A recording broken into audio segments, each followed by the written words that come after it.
আজ আমি আপনাদেরকে খুব চমৎকার একটা টপিক শেখাবো। সেটা হচ্ছে পঞ্চপাণ্ডব। কি পঞ্চপাণ্ডব বলতে কি আপনাদের পরিচিত শব্দ বা পরিচিত কাউকে মনে হচ্ছে? আপনাদের কি মনে হচ্ছে আমি মুশফিকুর রহিম, সাকিব আল হাসান, তামিম ইকবাল এদের কথা বলছি? না বন্ধুরা, আমি পঞ্চপাণ্ডব বলতে তাদেরকে বোঝাচ্ছি যারা রবীন্দ্র প্রভাবের বাহিরে গিয়ে আধুনিক কবিতা রচনা করেছিলেন।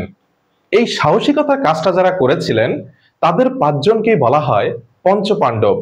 খুব চমৎকার একটা টেকনিকের মাধ্যমে আপনাদেরকে পঞ্চপাণ্ডব মনে রাখার আমি বিষয়টা খুব সুন্দর করে শিখিয়ে দিব।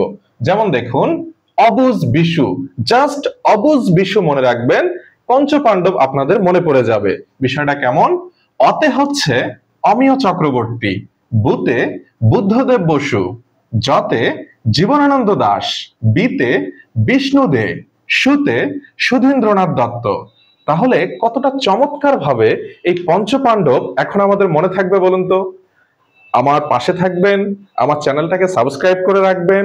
ইনশাআল্লাহ পরবর্তীতে আরো অনেক মজার মজার টেকনিক নিয়ে আপনাদের সামনে হাজির হব। ধন্যবাদ সবাইকে।